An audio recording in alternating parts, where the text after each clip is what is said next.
Hello students. Hi students, how are you? I'm fine. I hope you also fine. Okay, stay at home, be safe, do hard work, obey your parents, follow the rules and regulations fixed by the government, fixed by the constitutions of our law. Okay? Okay, now today we are discussing about a new topic that means insurance. हमारा business services 4 chapter चल रहा है। 4 chapter में ही आपका एक topic है insurance. आज हम इसको कवर करते हैं। टाइप्स ऑफ इंश्योरेंस हम नेक्स्ट क्लास में करेंगे। पहले इंश्योरेंस के बारे में हम देखते हैं क्या है, इसमें कौन कौन सी पार्टी इंक्लूड होती है, इसके फंक्शंस क्या हैं, प्रिंसिपल्स क्या हैं, इसके बारे में आज हम डिस्कस करते हैं। ओके, इंश्योरेंस एक्चुअली क्या है? इंश्योरेंस का जब हम किसी भी अपने प्रोडक्ट के बारे में, जो हमारा प्रोडक्ट कोई भी है, प्रोडक्ट कह सकते हैं, कोई गुड्स है या कोई हमारा ट्रांसपोर्ट का काम है, कोई भी ट्रांसपोर्ट का है, जैसे गाड़ी है या ट्रक है, कोई भी काम, कोई भी प्रोडक्ट है जिससे हमें अनसर्टेनिटी का डर रहता है कि भाई हो सकता है, क्या पता क्या हो जाए, उसके लिए हम उसको इंश्योरेंस कंपनी से इंश्योर करा लेते हैं उस प्रोडक्ट को, और हम उसके बदले में कुछ प्रीमियम पे करते रहते हैं। हर साल थोड़ा थोड़ा प्रीमियम जाता रहता है। तो उस प्रीमियम के बदले में जब इंश्योरेंस कंपनी उस प्रीमियम को ले लेती है तो उसके रिस्क को, दूसरी पार्टी के रिस्क को, यानी कि कस्टमर के रिस्क को बियर करती है। That is called insurance. अब हम प्रॉपरली इसकी डेफिनेशन देखते हैं। पहले ही देखते हैं इंश्योरेंस क्या है। इंश्योरेंस के बारे में आपको एक्सप्लेन कर देता हूं। Life is open to risk and uncertainties of so many kinds. यानी कि हमारा जो जीवन है वो रिस्क से भरा हुआ है, और हम कह सकते हैं अनसर्टेन है। बहुत सारी चीजें हमारी अनसर्टेन है, जो पक्का श्योर नहीं है, जिसको हम श्योरिटी नहीं कह सकते, अनिश्चित है हमारा। फिर उसके बारे में उसने क्या कहा? There are risk of death and disability for human life, fire, for property and so on. यानी कि हमारी जीवन का भी कुछ नहीं पता, अनसर्टेन है, और जो प्रोडक्ट के बारे में है उसके बारे में भी अनसर्टेन है चीजें, क्या पता कब आग लग जाए, चोरी हो जाए, या कोई भी आपका प्रोडक्ट डिस्ट्रॉय हो जाए, तो वो अनसर्टेन है, अनिश्चित है। उस अनिश्चितता को कम करने के लिए, देखो जो चीजें हमारी अनसर्टेन हैं उसके बारे में तो हम कह ही नहीं सकते। जो देख, जैसे किसी की लाइफ है, लाइफ का इंश्योरेंस कभी नहीं किया जा सकता, या फिर किसी भी अनसर्टेन चीज का इंश्योरेंस नहीं किया जाता। हम एश्योरेंस देते हैं, अब उसको हम वापस नहीं ला सकते। जैसे मान लीजिए किसी का जीवन है, किसी की लाइफ, अगर कोई डेथ हो जाए, क्या हम उसको वापस ला सकते हैं? नहीं। हम एश्योरेंस दे सकते हैं। उसके बदले में अगर कोई घाटा होता है, जैसे किसी की डेथ हो जाए, उसमें एक ही कमाने वाला है फैमिली के अंदर, उसके जो एक्सपेंसेस है, उसकी फैमिलीज के एक्सपेंसेस जो होते थे वो अकेला बियर करता था। अगर उसकी डेथ हो जाए तो उसको लाइफ को सिक्योर करने के लिए उसके जो आपके एग्जीक्यूटर्स हैं, जो उसके घर वाले हैं, माँ बाप हैं, बच्चे हैं, उनके लिए हम कुछ पैसा उनको दे देते हैं। ठीक है जी। उसको हम लाइफ को कभी भी, कोई भी इंसान, कोई भी फर्म, कोई भी कंपनी इंश्योरेंस नहीं कर सकती, किसी का भी इंश्योरेंस नहीं कर सकती। एश्योरेंस देती है कि हम आपके लिए ये कर सकते हैं। अगर हमें आप थोड़ा थोड़ा प्रीमियम, यानी कि कुछ पैसा देते रहो हर साल, तो हम आपकी लाइफ का या आपके प्रोडक्ट का एश्योरेंस कर सकते हैं कि हम इस घाटे को कोशिश कर सकते हैं कुछ हद तक पूरा करने के लिए, लेकिन पूरे तरीके से लाइफ का घाटा कोई भी पूरा नहीं कर सकता। तो उसने कहा अनिश्चित है चीजें, श्योर नहीं है। फिर उसने कहा in case of occurrence of any of the events, the individual or organization may suffer a great loss. In order to minimize the impact of such uncertainties, there is a need for insurance. यानी कि अनिश्चितता को कुछ हद तक कम करने के लिए हम इंश्योरेंस करवाते हैं। इंश्योरेंस, पूरा इंश्योरेंस दुनिया का कोई इंसान, कोई कंपनी, कोई फर्म, कोई गवर्नमेंट नहीं कर सकती, लेकिन एश्योरेंस देते हैं हम, उसका घाटा पूरा करने की हम कोशिश कर सकते हैं, मिनिमाइज कर सकते हैं, उसको बिल्कुल खत्म नहीं किया जा सकता। तो फिर उसने कहा, उसकी डेफिनेशन बोली, insurance is a contract between two parties,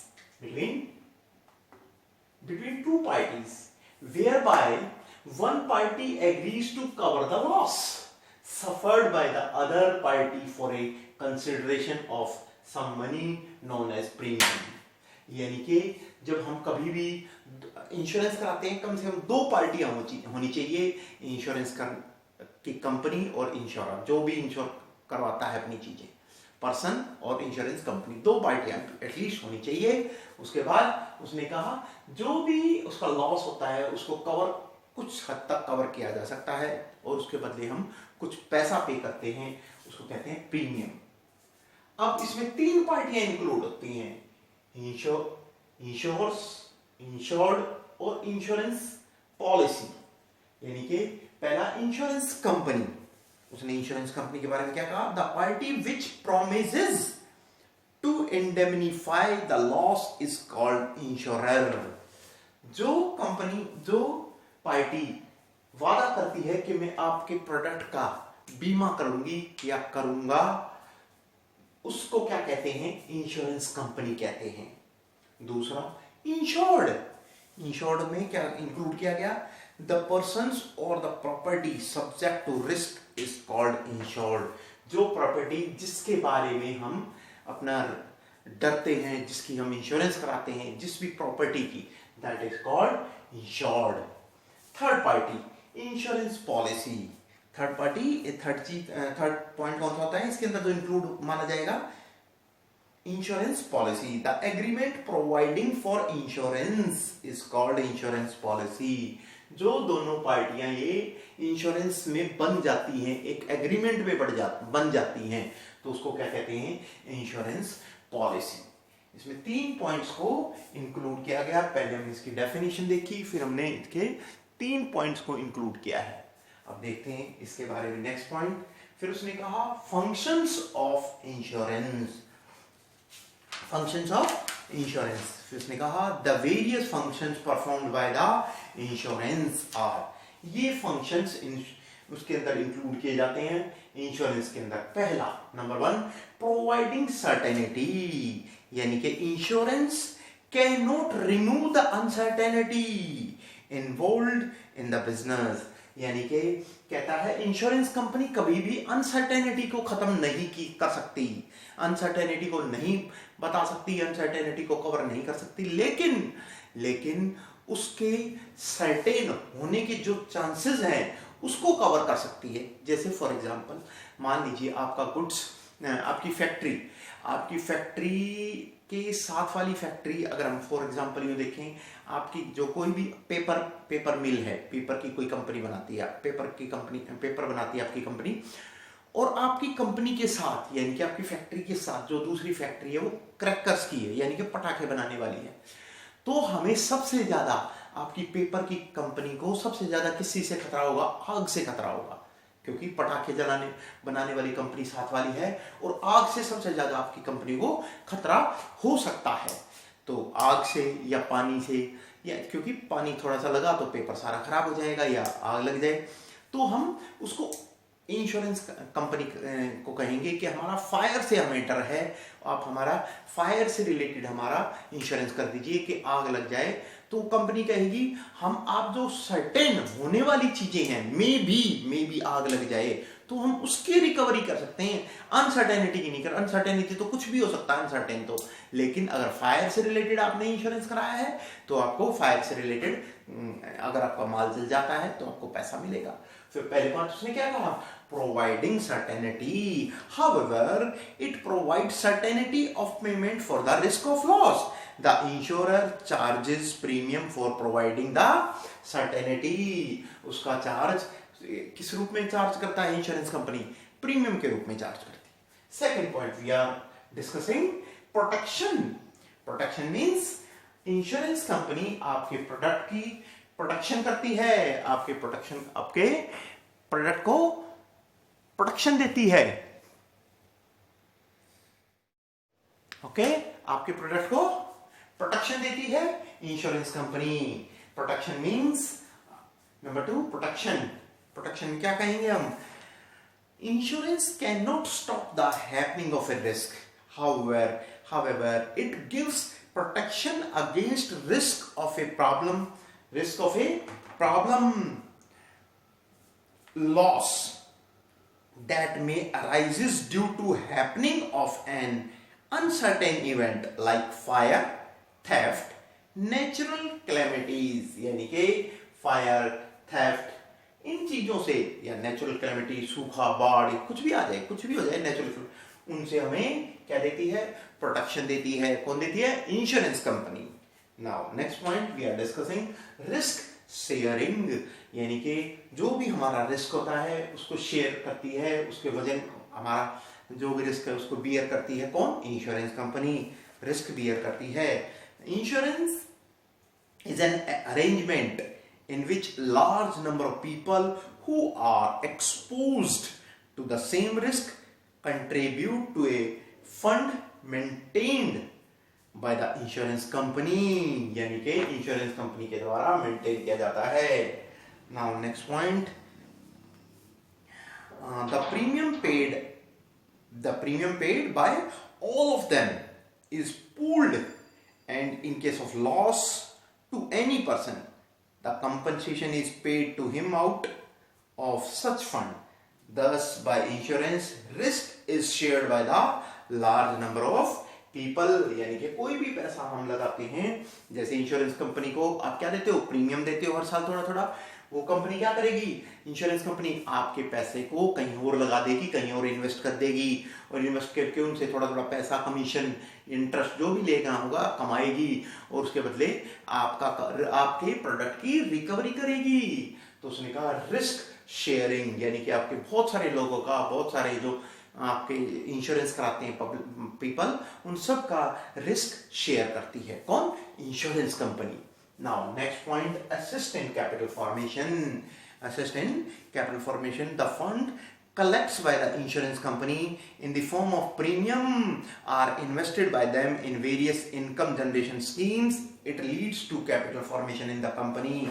यानी कि आपके पैसे को कैपिटल के रूप में उसको यूज करती है, पैसा लगाती है। आपने इंश्योरेंस प्रीमियम दिया, वो कहीं और लगाएगी, ब्याज कमाएगी, वो सारी चीजें पैसा इकट्ठा होके एक जस्ट लाइक कैपिटल फॉर्मेशन के रूप में उसके पास पैसा इकट्ठा हो जाएगा जो आपके द्वारा लगाया जाता है। Got it? ये हमारे फंक्शंस थे इंश्योरेंस के। अब हम प्रिंसिपल्स ऑफ इंश्योरेंस के बारे में डिस्कस करते हैं। One by one we are discussing the point of principles of insurance. Now we can discuss and we can say that number 1 principle of insurance, the contract of insurance is based on the following principles. इनके ऊपर contract decide होता है। Number 1 at most good faith, यानी कि हम ये समझते हैं कि हम लोग सबसे पहले तो हमारे माइंड में गुड फेथ होना चाहिए। हम कंपनी पे फेथ करें और कंपनी हम पे फेथ करे। फ्रॉड नहीं होना चाहिए। मान लीजिए आपने कोई गाड़ी परचेज की, वो टूट गई या कोई भी काम, कोई भी रीजन हुआ उससे आपकी गाड़ी डैमेज हो गई या कोई भी कारण हुआ, आपने क्या किया? आपने सोचा मैं इस गाड़ी को कहीं पे भी मतलब छुपा देता हूँ। मान लीजिए आपको 3 साल हो गए थे गाड़ी के और गाड़ी का हो गया एक्सीडेंट, और आपने सोचा कि इस गाड़ी को छुपा देता हूँ और कह दूंगा चोरी हो गई। तो आप गाड़ी को छुपा देते हो तो इंश्योरेंस कंपनी उसको ढूंढेगी गाड़ी को। अगर नहीं ढूंढ पाई तो आपको पैसा देगी, कोई बात नहीं, कहेगी हमें कोई बात नहीं, चोरी होगी तो इंश्योरेंस कंपनी आपको पे करेगी। लेकिन इंश्योरेंस कंपनी ये सोचती है कि आपस में हम गुड फेथ से काम करेंगे, एक दूसरे के ऊपर विश्वास करेंगे और एक दूसरे को कभी भी चीट नहीं करेंगे, ये सोचा जाता है। तो एटमोस्ट गुड फेथ होना चाहिए, हमें आपस में एक दूसरे पर विश्वास होकर काम करें, एक दूसरे का विश्वास जीत के काम करें हम। सबसे पहले उसने कही a contract of insurance is a contract of that is a contract found on the utmost good faith होना चाहिए।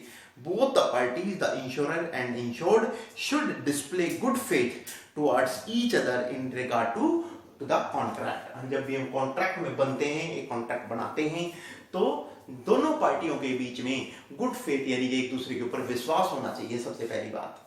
नंबर 2, इंश्योरेबल इंटरेस्ट यानी कि हमारा माइंड मेकअप होना चाहिए, हमारा इंटरेस्ट होना चाहिए इंश्योरेंस करवाने में, हमें इस पर विश्वास होना चाहिए हमें कि भी हाँ मैं इंश्योरेंस करवाना चाहता हूँ। दोनों पार्टियों के बीच में इंटरेस्ट होना चाहिए, यानी कि आप अगर अपनी गाड़ी का इंश्योरेंस कराना चाहते हैं तो आपका इंटरेस्ट होना चाहिए उसमें कि भाई आप उसमें थोड़ा सा इन्वॉल्व हो उसके अंदर कि हाँ मुझे इंश्योरेंस प्रीमियम भी देना है टाइम टू टाइम, और मुझे अपनी गाड़ी को सेफ्टी के लिए इंश्योरेंस कंपनी से इंश्योरेंस करवानी है। तो उनका एक आपका इंश्योरेबल इंटरेस्ट होना चाहिए उसके अंदर, इंश्योरेबल इंटरेस्ट होना चाहिए।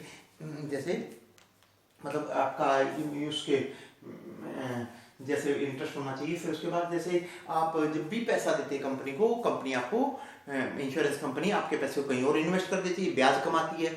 फिर जब टाइम पीरियड खत्म हो जाता है, जितने साल की आपने इंश्योरेंस करवाई है, उसके बाद जब भी टाइम पीरियड उसका मैच्योर हो जाता है, मैच्योरिटी के टाइम पे आपको कुछ ना आपको पैसा मिलता है, तो आपका इंटरेस्ट क्रिएट होता है और आपको उसमें फेथ भी होना चाहिए, और ताकि आप उससे इंटरेस्ट भी कमा सको, आपका गुड फेथ भी होना चाहिए, आपका भावना होनी चाहिए कि भी हाँ मैं इसमें पैसा लगा रहा हूं। The insured must have an insurable interest in the subject matter insurance. Insurable interest means some economic interest in the subject matter of insurance contract.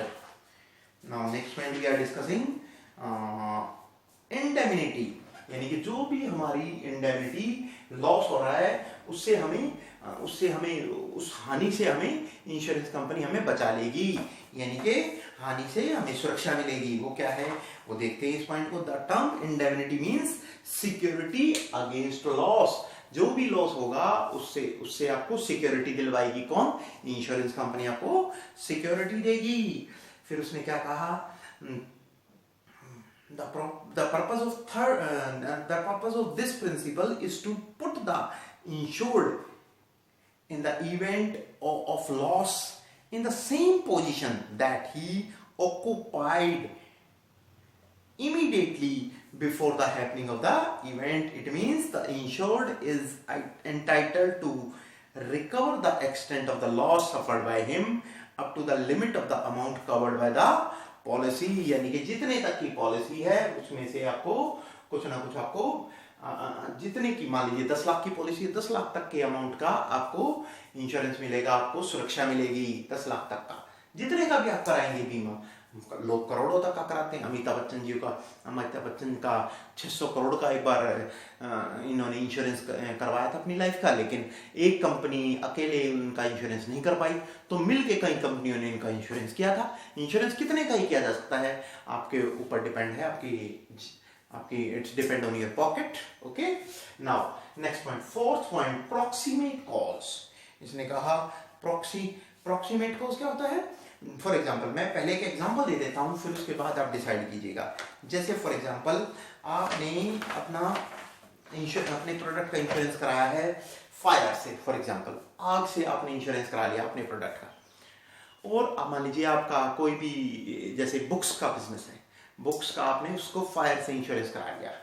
लेकिन फॉर एग्जाम्पल मान लीजिए अगर आपकी बुक्स का जो स्टोर है, स्टॉक अपने रखा हुआ है, वो फायर से नुकसान नहीं हुआ, उसको रैट्स ने यानी कि चूहों ने अगर मान लो उसको कुतर दिया, तो इंश्योरेंस कंपनी आपको पैसा नहीं देगी, आपको रिकवरी नहीं मिलेगी। आपने सिर्फ फायर से अपने आप को बचाया है, फायर से इंश्योरेंस का, तो दैट्स कॉल्ड प्रॉक्सिमेट कॉज। इसको हम क्या कहेंगे? Proximate cause. तो मैं एक एग्जांपल बताता हूं आपको। Rohit took a marine policy to protect his goods from the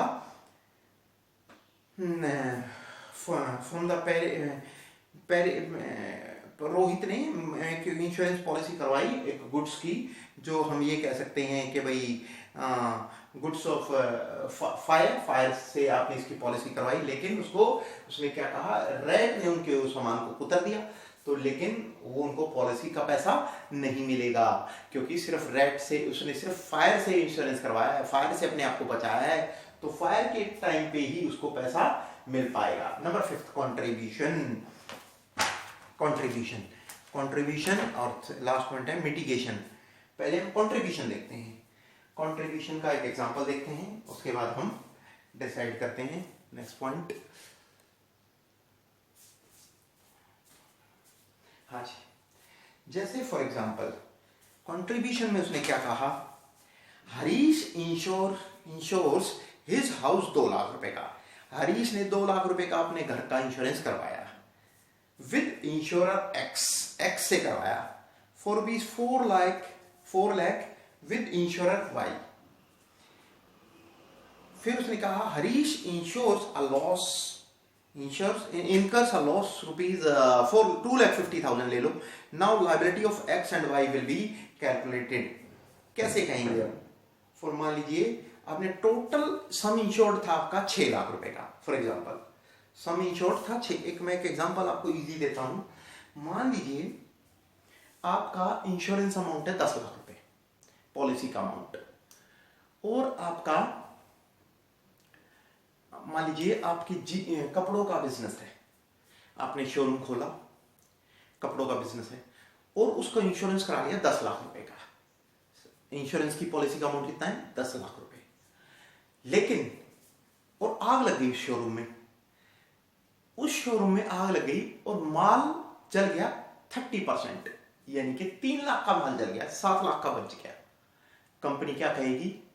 3 lakh का माल जो जल गया उसको अलग कर देगी, और जो 7 लाख का माल बच गया उसको अलग कर देगी। तो कंपनी क्या करेगी? 3 लाख का जो माल जल गया उसके अगेंस्ट ही आपको बेनिफिट देगी, उसके अगेंस्ट ही आपको पैसा देगी, 3 लाख के अगेंस्ट, 10 लाख के अगेंस्ट नहीं देगी। That is called contribution. Got it?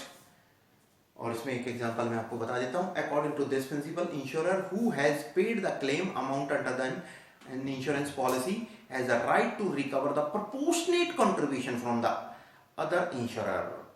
यानी कि फिर उसने क्या कहा, अगर मान लीजिए 2 लाख रुपए का है, 2 लाख अपॉन 6 लाख इंटू 2,40,000, तो लाइबिलिटी क्रिएट होगी 80,000 रुपए। तो इसमें हम जो और दूसरा एग्जांपल भी ले सकते हैं, जैसे आप कह सकते हो 10 लाख रुपए का, तो टोटल अमाउंट नीचे रहे 10 लाख, ऊपर जितने का जला और जितने परसेंटेज पे आपको पैसा मिलना चाहिए, दैट इज कॉल्ड कंट्रीब्यूशन।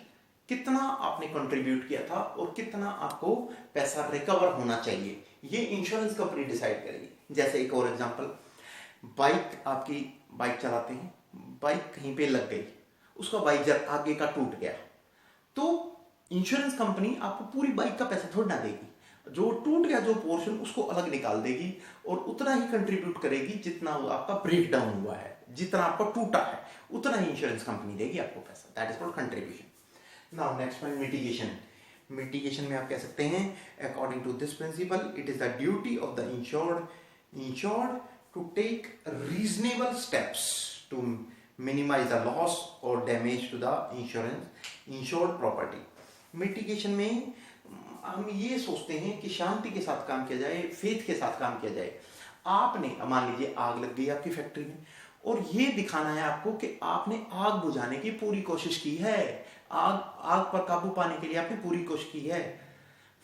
आपने जो भी स्टेप उठाए जाने थे, प्रॉपर स्टेप्स उठाए हैं, तभी आपको इंश्योरेंस कंपनी आपको क्लेम देगी। तो ये चीजें हमने कवर किया, इंश्योरेंस की डेफिनेशन, फंक्शंस और प्रिंसिपल्स। इसके मैं आपको नोट्स भेज दूंगा। Okay students, see you in next video.